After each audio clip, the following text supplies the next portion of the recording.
Hey, it's me. I just wanted to talk about, I rode the train today, and it was fucking crazy and weird, because there was like this Ethiopian lady who was fat, which is a total oxymoron, and she had like 10 kids that were like all the same age, like 2 or 3, little, they were tiny little things, and so I was on the train. There's 4 seats available. There's one in front of me, another one right next in front of me, and there's one right next to me.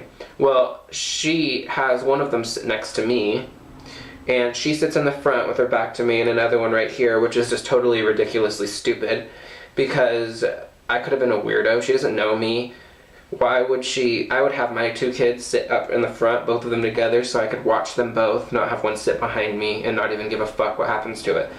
That was ridiculously stupid, and the kid was so fucking irritating, both of them were. They kept like tapping me, pushing on me. One had a fucking can of Pepsi or Coke, and he was sitting like, it was like falling practically all the time, the one in front of me, on me almost. I was freaking out, and the fucking stupid bitch didn't even do anything.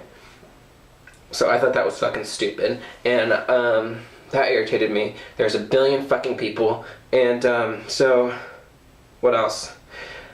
There was a good thing that happened. There was this cute Asian girl. She wasn't like somebody who looks like she's necessarily up on fashion. She's not like wearing the newest clothes, anything like that. She had something about her that when she walked in, you just wanted to know her.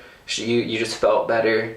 It's weird. It was like a magical power this girl had. She was this Asian girl, and she smiled a lot, and she had this beautiful turquoise jacket, but it wasn't necessarily like something that you would think was fashionable right now, anything like that.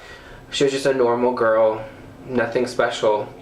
She just had this weird aura about her that was beautiful and amazing, and it's cool. It inspired me to write a song about somebody like that, because I think that's amazing. That's an incredible gift to have.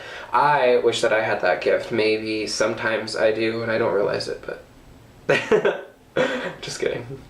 Tooting my own horn here. But so that's what happened, and it took forever. It was an experience. I thought it was going to be a lot easier than it was, but I was on the train for like an hour and a half, getting from downtown to the suburb area, and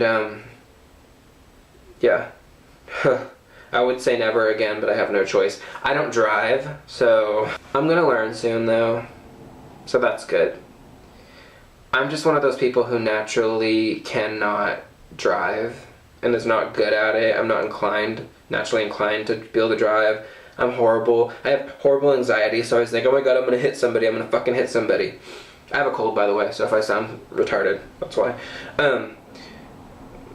So, back to driving. I hate driving, and my excuse when I was little, I always known that I didn't want to drive. Like, I don't want to drive. I'd always say that I would just get famous and have a driver anyway, so it was the point. But I guess I'm gonna have to learn, whatever. So that's what I'm doing. I'm studying the manual. I'm just not good at driving. I just don't like it. So yeah, let's see what else happened today. There was a lot of rude old ladies on that Max. It's called the Max in Oregon, but it's I think it's just a train, like a subway kind of thing going on for people in New York. But there's a lot of rude people, old ladies, and they just kept like, they'd go to the front of the door, like I'd be standing, this is the door that opens, they'd all like come rushing and act like, oh my god, we have to hurry, we have to get right to the fucking edge of the door, like he's not gonna let them out, like you're only gonna have 2 seconds to go and you better fucking get it. I was like, hello bitches, I'm going too, and they were like trying to push me, and I was like, fuck you, towards the end, and I just walked out in front of them anyways. It's like, hello, I have to go too. Why are you trying to fucking cut me when you were just 20 feet away? Ridiculous. I don't know. I don't have patience for that kind of shit. Don't like the people. There was this guy that smelled terrible. There's this one guy who looked like the guy off of Hangover The one in Hangover 2 that I think he lost his teeth in the second one, or was it the first one? Whichever Hangover, the guy that lost his teeth looked exactly like him, and he was sitting in front of me, and he kept staring at me like this. Not like that, like, that made it look like he was thinking, like intelligent. He was actually just going. I was like, what the fuck are you looking at? And I would literally like look down, listen to my music for a minute, thinking, oh no, he's not fucking looking at me. And then I'd look back up, and sure enough, he's staring at me still.